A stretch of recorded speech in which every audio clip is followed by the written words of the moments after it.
Good afternoon everyone. चलो देखो, अपन ने अभी तक कितने लॉस पढ़ लिए। एक सबसे पहले हेनरी लॉ पढ़ा था, ठीक है। उसके बाद राउल्ट्स लॉ अपन पढ़ के आ गए। तो राउल्ट्स लॉ के सिमिलर एक और लॉ आएगा, डाल्टन्स लॉ, ठीक है। फिर लास्ट में इन तीनों का कंपैरिजन से क्वेश्चन आते हैं, ठीक है। हेनरी लॉ क्या बोलता था मोस्टली तुमको, कि एक लिक्विड है तुम्हारे पास बीकर में और ऊपर जो गैस है एयर में, वो फॉर एग्जांपल नाइट्रोजन की बात कर रहा है, पूरे एयर की एक साथ बात नहीं करता है, कोई एक गैस की बात करता है। तो इसीलिए वो वर्ड क्या यूज करता है, पार्शियल प्रेशर ऑफ गैस, कि जितना ज़्यादा ऊपर पार्शियल प्रेशर ऑफ गैस होगा उतने ही ज़्यादा वो अंदर डिजॉल्व होगी। मतलब वो पार्शियल प्रेशर ऑफ गैस के मोल फ्रैक्शन पे डायरेक्टली प्रोपोर्शनल है, ये लिखा था उसने, ठीक है, कि कितनी ज़्यादा डिजॉल्व होगी या सॉल्युबिलिटी के, कि partial pressure of gas directly proportional to solubility of that gas, ठीक है। और वही चीज़ किससे, जितनी ज़्यादा गैस होगी उतना ज़्यादा डिजॉल्व हो रहा है, तो उतना ज़्यादा उस चीज़ का मोल फ्रैक्शन पानी में क्रिएट हो रहा था। ये था अपना कौन सा, सबसे पहला वाला लॉ, हेनरीज लॉ। फिर अपन ने क्या पढ़ा, राउल्ट्स लॉ, ठीक है। राउल्ट्स लॉ क्या, देखो तुम बस इमेजिन करते जाओ, पर कुछ नहीं रहा है, एक बीकर है पानी का, ऊपर जो गैस थी सबसे पहले उसको उसने डिजॉल्व कर दिया, ठीक है। अब अंदर आ गए ना, ठीक है। अब यहाँ पानी के अंदर वाली चीज़ से आएगा सेकेंड लॉ, ठीक है। सेकेंड लॉ क्या बोलता है, जब इस पानी को गर्म करोगे तो इसकी वेपर उठेगी, वेपर अगर ऊपर उठेगी, और ये क्लोज्ड वेसल होना चाहिए। क्लोज्ड वेसल अगर है तो जो वेपर ऊपर उठ रही है वो वेपर वापस से उस पानी के ऊपर या पूरे आसपास हर जगह एक प्रेशर लगाती है, उसको बोलते हैं वेपर का प्रेशर। तो वेपर प्रेशर किसके डायरेक्टली प्रोपोर्शनल होगा, जो भी अंदर मोल फ्रैक्शन जिसका ज़्यादा होगा उसके डायरेक्टली प्रोपोर्शनल होगा, ठीक है। और अगर दो चीज़ों को मिक्स कर दूंगा तो कहीं ना कहीं ओवरऑल टोटल का सम नहीं होता, कभी भी हमेशा सॉल्यूशन का वेपर प्रेशर कम होता है। ये समझ में आता है, ठीक है। फिर थर्ड लॉ अपना आता है डाल्टन्स लॉ।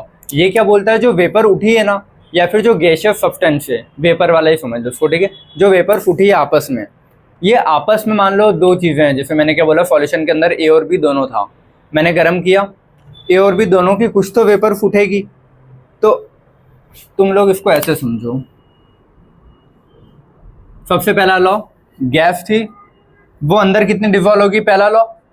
दूसरा लॉ, जो अंदर ये जो भी सब्सटेंस है ए और बी, इसकी जो वेपर बन रही है वो इस पर कितना प्रेशर लगा रही है, सेकेंड लॉ। थर्ड लॉ, वापस से पानी के बाहर आया, ऐसा समझो एक इंसान पहले यहाँ था, ठीक है, यहाँ से देख रहा है कि ये गैस कितनी डिजॉल्व हो रही है, फर्स्ट लॉ। सेकेंड क्या है, यहाँ पे आ गया, यहाँ से बोल रहे जो वेपर उठ रही है, यहाँ से जो वेपर ऊपर उठ रही है वो वेपर वापस से इस पर कितना प्रेशर लगा रही है, इस पे लिक्विड पे, वो है सेकेंड लॉ। ये इंसान यहाँ से वापस से बाहर आया, ठीक है। और जो जितने भी वेपर्स यहाँ बनी थी ना अभी इस पानी की वजह से, ठीक है, ये आपस में इनका इंटरेक्शन कैसा है, जैसे वेपर दोनों की बनेगी, सॉल्यूशन दो चीज से मिलकर बनाया था, ए और बी से, तो जो वेपर बनेगी वो भी किसकी होगी, दो की होगी ना, ए की भी होगी, कुछ वेपर ए की होगी, कुछ बी की होगी, कुछ ए कुछ बी। तो ये ए बी का जो वेपर फेज में आपस में इंटरेक्शन कैसा है, समझ में आया क्या बोल रहा हूँ मैं, ए बी का वेपर फेज में आपस में इंटरेक्शन कैसा है, ये कौन बोलता है, डाल्टन्स लॉ। तो डाल्टन्स लॉ किस फेज में बात करता है, वेपर फेज में, कि जो वेपर बन रही है उसमें ए और बी आपस में कैसे इंटरेक्ट कर रहे हैं, कि किसका प्रेशर ज़्यादा रहेगा किसका कम रहेगा, टोटल से कैसे कंपेयर करेंगे, ठीक है। तो पार्शियल प्रेशर ऑफ गैस, मतलब ए की बात करूँ अगर वेपर में, तो वो क्या होगा, मोल fraction into total pressure of that gas, समझ में आए। तो मोल fraction of that gas into total, बस इशू को मैथमेटिकल फॉर्म में लिख रखा है, कि कोई भी इंडिविजुअल, जिसमें मैं बोल रहा हूँ ए का कितना पार्शियल प्रेशर होगा यहाँ पे पूरे उसमें, ठीक है। तो ए का पार्शियल प्रेशर कितना होगा, उसका mole fraction into total pressure जितना भी है, समझ में आए। क्योंकि देखो, या फिर उसको ऐसे याद रखो, मोल फ्रैक्शन क्या होता है, मोल्स अपॉन टोटल मोल, किसी भी चीज़ का फ्रैक्शन बोलता हूँ ना मैं, मोल फ्रैक्शन मतलब ये होता है ना, इसके मोल अपॉन टोटल मोल। तो मोल फ्रैक्शन को मैंने यहीं रहने दिया और इसको नीचे ले आऊँ, तो मोल फ्रैक्शन यही रहने दिया और टोटल प्रेशर नीचे ले आया, तो partial pressure upon total pressure क्या हो गया, मोल फ्रैक्शन, समझ में आया। अब वो पार्शियल प्रेशर उसके मोल की वजह से तो क्रिएट हो रहा है ना, ये समझ में आया क्या बोल रहा हूँ मैं, शायद ही आ रहा हूँ, पता नहीं क्या कर रहा हूँ। देखो यार, ये रोहित क्या करता है, मोल्स क्या होता है अपना, मतलब मोल फ्रैक्शन, कोई भी एक इंडिविजुअल मोल अपॉन टोटल मोल, यही होता है ना। तो इंडिविजुअल मोल मतलब वो इंडिविजुअल प्रेशर लगा रहा होगा ना, और टोटल मोल मतलब टोटल प्रेशर लग रहा होगा। तो इसी चीज़ को क्या लिखा है मैंने सेम को, individual pressure of A upon total pressure. यही तो बोल रहा है मोल वो वेपर फेज में, कि वेपर फेज में ये वेपर है पूरा, ठीक है। इसमें ए कितना पार्शियल प्रेशर लगा रहा है, जैसे लोग बहुत ढंग से इमेजिन कर लो यार, एक ऐसा बीकर है मेरे पास, ठीक है, सर्कल, ठीक है, पानी भरा हुआ है, पानी से ऊपर बहुत सारे वेपर उठ गई है, मैंने ऊपर ढक्कन से उसको लगा दिया है, तो आधे में तो नीचे पानी है, आधे में क्या है, वेपर है, ये ढक्कन लगा रखा है मैंने, ठीक है। तो मैं इस वेपर वाले जगह की बात कर रहा हूँ। तो यहाँ पे जब बहुत सारी वेपर उड़ रही है ना, ये वेपर साइड में इस पतीली को साइड में भी प्रेशर लगा रही होगी, ढक्कन पे ऊपर भी लगा रही होगी और नीचे पानी पे भी लगा रही होगी। तो जो पानी पे लगा रही है वो तो अपन ने पढ़ लिया, ठीक है। अब जो आपस में या ढक्कन पे इधर उधर साइड में जो लगा रही है, इसको डाल्टन्स लॉ एक्सप्लेन करता है कि वेपर फेज का आपस में कितना इंटरेक्शन है। तो यहाँ पे और भी बहुत सारे डॉट डॉट डॉट उड़ रहे होंगे, तो वो बोल रहा है कि ए कितना प्रेशर लगा रहा है बी के कंपेयर में, ओवरऑल सबके कंपेयर में ए कितना लगा रहा है, मोल फ्रैक्शन ऑफ दैट ए कि कितना मोल है ए का, इनटू टोटल प्रेशर। बी कितना लगा रहा है, बी के कितने मोल है, इनटू टोटल प्रेशर। अब ये अगर ऐसे याद नहीं रह रहा हो तो ऐसे याद कर लो कि किसी भी चीज़ का फ्रैक्शन क्या होता है, उसका particular portion upon total portion. Mole fraction क्या होता है, moles of A upon total मोल ना। तो मोल्स ऑफ ए का ही प्रेशर लगा रहा होगा, Na मतलब सिर्फ Na प्रेशर लगा रहा है, तो ऊपर क्या लिखा मैंने, इंडिविजुअल प्रेशर ऑफ ए, और Na प्लस NB है तो total pressure of A plus B. तो यही लिखा ना, mole fraction is equal to individual upon total. तो इंडिविजुअल क्या हो जाएगा, mole fraction into total pressure. तो वही लिखा है कि इंडिविजुअल प्रेशर कितना हो जाएगा, mole fraction into total pressure. तो ये कहाँ से आया समझ गए, ये इस चीज़ से आया। तो इसको अगर लिख लो, अगर लिखना है तो इस वाले पोर्शन को। मोल फ्रैक्शन किस चीज़ का, जिसका भी मैं लिख रहा हूँ, यहाँ ए का लिखा है मैंने, फिर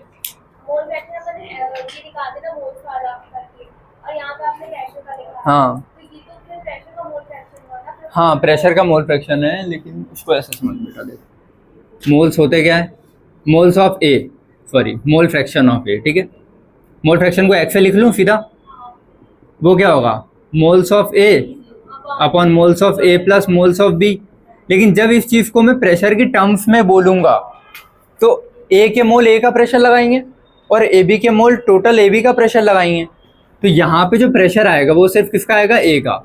यहाँ पे जो प्रेशर आएगा वो टोटल आएगा ना, या फिर इसको क्या बोल सकता हूँ मैं, P A plus P B. ये चीज़ समझ में आई। तो मेरा मोल फ्रैक्शन ये, तो यहाँ से मैं पी ए अलग से क्या लिख सकता हूँ, एक्स ए इंटू पी टी लिख सकता हूँ ना। ये चीज़ समझ में आई। ये मतलब इंडिविजुअल ए कितना प्रेशर लगा रहा है आपस में, मोल फ्रैक्शन इनटू टोटल प्रेशर। तो भाई उधर लिखा है कि ऑक्सीजन कितना प्रेशर लगाएगा पूरी गैस में, जैसे मान लो जो गैस पूरा है उसमें ऑक्सीजन बहुत सारी है, तो सिर्फ ऑक्सीजन का पूछो तो क्या है, ऑक्सीजन का मोल फ्रैक्शन इनटू टोटल प्रेशर। समझ गए ये चीज़, क्योंकि ये राउल्ट्स से फिर कंफ्यूजन क्रिएट करेगा, ठीक है। राउल्ट्स लॉ अलग था। राउल्ट्स लॉ क्या बोलता है, कोई भी सॉल्यूशन में जो भी प्रेशर है वो क्या होता है, उसका original pressure into mole fraction, ये बोलता है, ठीक है। और ये टोटल इनटू बोल रहा है, तो दोनों में फ़र्क है, समझ गए। जिसमें टोटल इनटू मोल फ्रैक्शन है उसमें ओरिजिनल इनटू मोल फ्रैक्शन था ये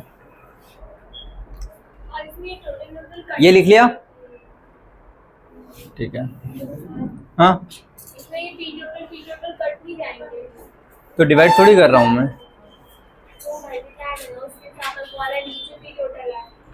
रुको मैं बताता हूँ क्या कर रहा हूँ। हाँ चलो बेटा आप इधर आगे सुन लो, ठीक है। ये इतना समझ में आया, पहली लाइन क्या थी, ठीक है सभी को, ठीक है। तो पी ए, अगर मैं ए के लिए बात करूँ तो क्या बोलूँगा, ए का मोल फ्रैक्शन, और मोल फ्रैक्शन अभी राउल्ट्स में पढ़ गया तो वहाँ एक्स डिनोट कर रहा था, तो यहाँ पे मैंने गैसियस फेज में क्या डिनोट कर दिया, गामा। क्योंकि लिक्विड के अंदर मैं मोल फ्रैक्शन एक्स बोल रहा हूँ, वही चीज़ जब उड़ के ऊपर आ गई तो उसी को मैं गामा बोल रहा हूँ, बस समझ गए। तो वो अलग अलग, यहाँ भी एक्स लिख दूंगा तो फिर वो सेम फिर फार्मूला बहुत कन्फ्यूजन जाएगा, तो इसलिए यहाँ एक्स लिखा हुआ, गामा ए लिख दिया। तो ए कितना प्रेशर लगा पाएगा, गामा ए मतलब उसका mole fraction into total pressure, B कितना लगाएगा, बी का इंटू टोटल प्रेशर। ये समझ में आया सभी को? ठीक है, अब इसी से ये इसका जो मोल फ्रैक्शन है वो क्या होगा, P A by P total, वो लिख दिया डायरेक्टली। इसका क्या होगा, P B by P total, वो लिख दिया। आ रहा है समझ में? ये यही चीज़ है, P A by P total, P B by P total, mole fraction mole upon total mole, तो जो मोल है उसका vapour pressure upon total pressure. Clear है? ये और ये सेम है, समझ गए? नहीं आया? अभी आपने कहा जो मोल फ्रैक्शन पर लिखने वाला, ये मोल फ्रैक्शन जो फ्रैक्शन वाला है वो लिखेंगे। हाँ देखो, इसको ये लिख सकता हूँ ना, moles of A upon moles of A plus moles of B, यही बोल रहा हूँ ना मैं सबसे।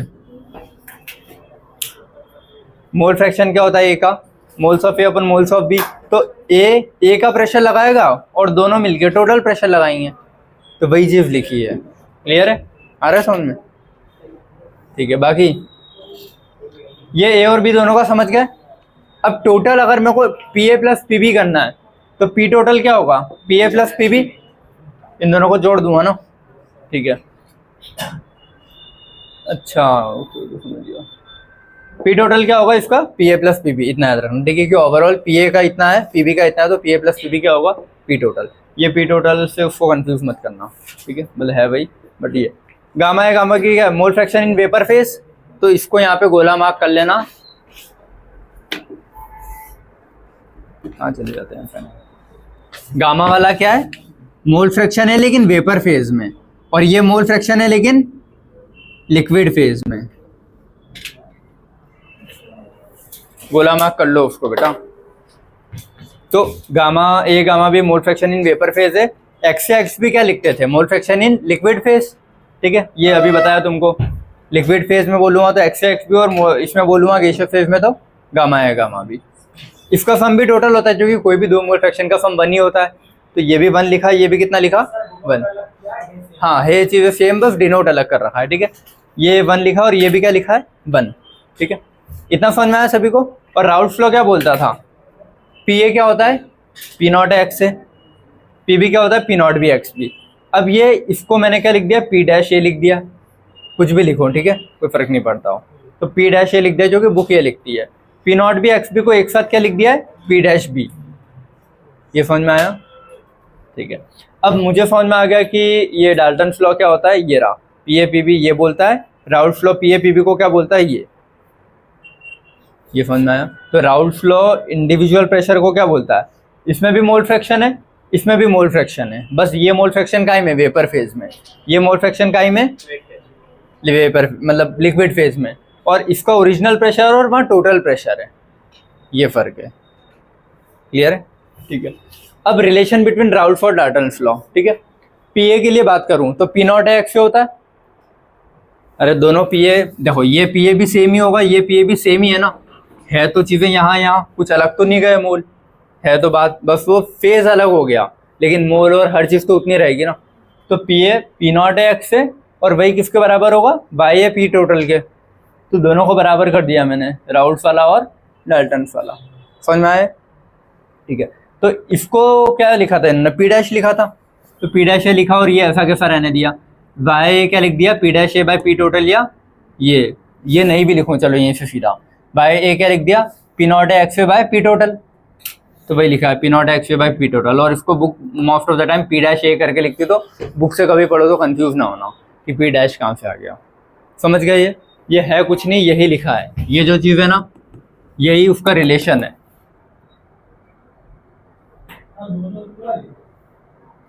सेम ही है ना, पी ए क्या है, पार्शियल प्रेशर ऑफ ए, तो वो तो सेम ही होगा ना, चाहे यहाँ हो चाहे यहाँ हो, कहीं भी होगा सेम ही होगा। बस उसको डिनोट करने का तरीका डाल्टन ने अलग तरीके से दिया था कि वेपर में ऐसे बोलते हैं, लिक्विड में ऐसे बोलते हैं। तो दोनों को जब सेम रखा तो उनके बीच का रिलेशन निकल के आया, और ये रिलेशन यही वाला था, gamma is equal to P A by P total.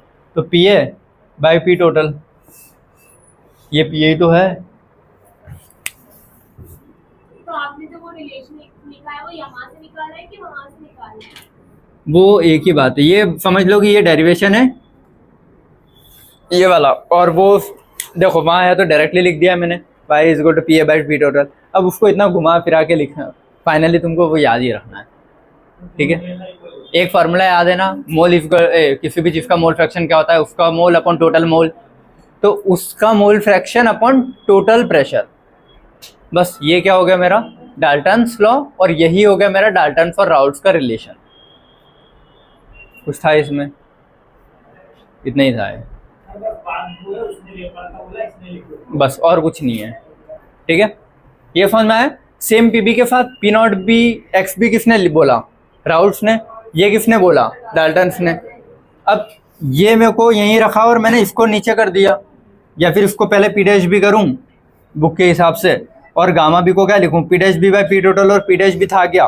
P not B X B, या फिर P not B X B है क्या? पी है, पी बी है ना, P B by P total. समझ गए ये चीज? बस इतना ही है। थर्ड बेंच कॉर्नर इधर, ठीक है। ये समझे ना क्या था दोनों फॉर्मूले? और ये गामा भी है क्या? मोल फ्रैक्शन इन वेपर फेज है।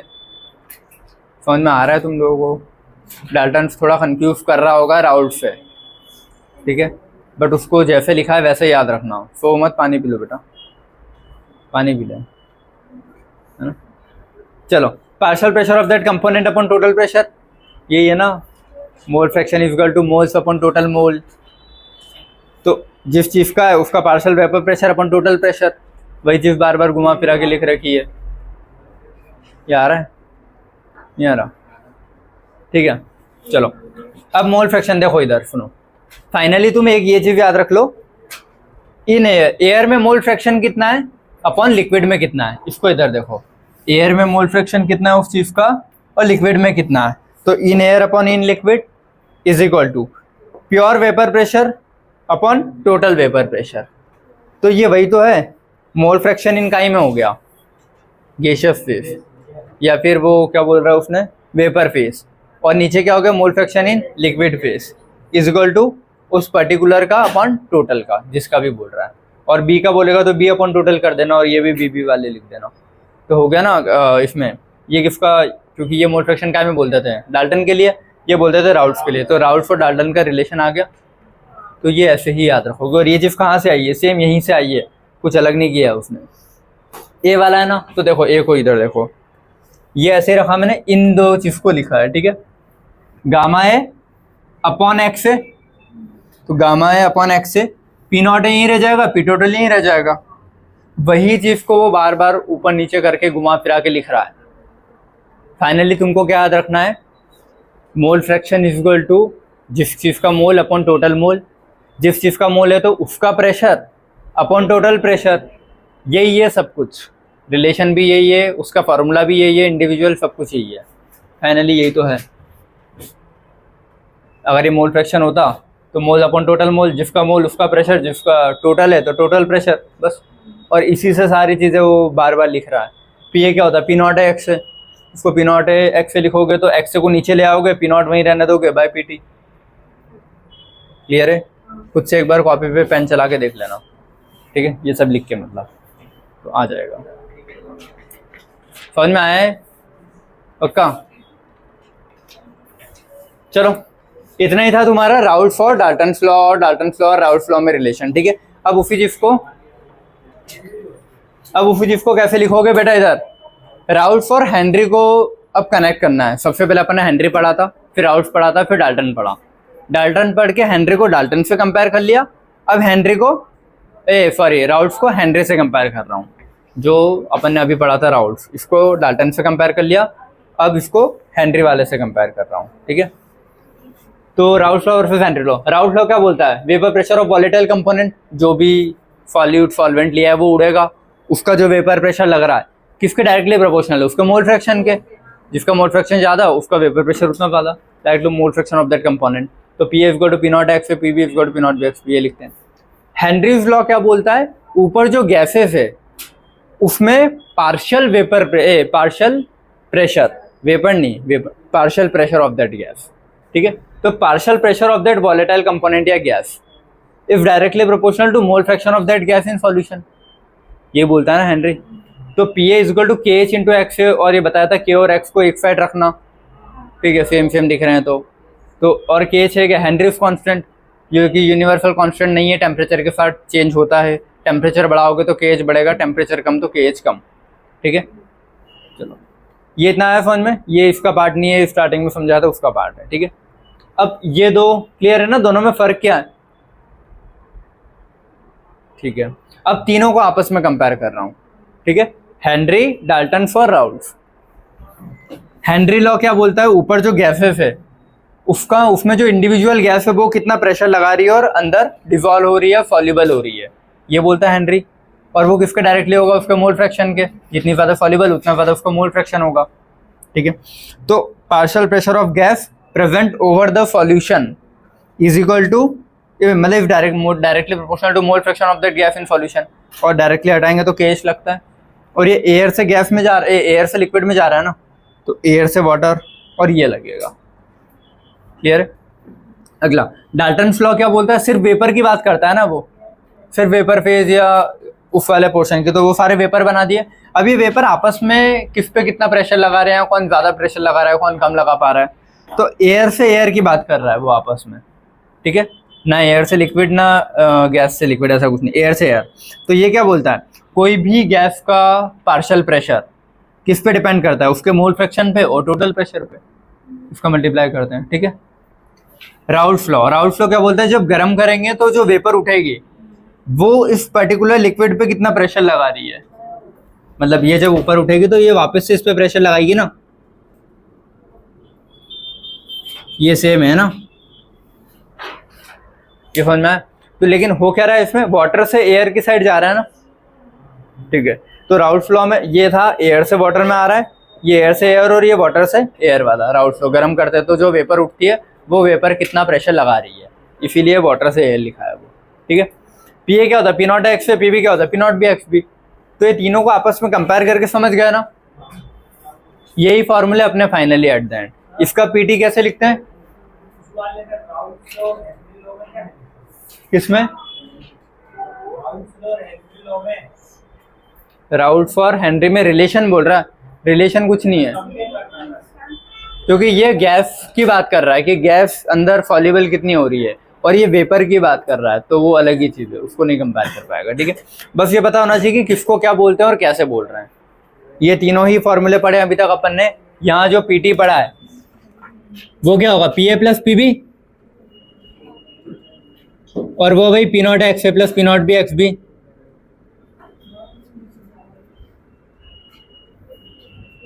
समझ में आता है ना। और सॉलिड होगा तो पी नॉट बी वाले को जीरो कर रहे थे, ये क्लियर है सभी को है।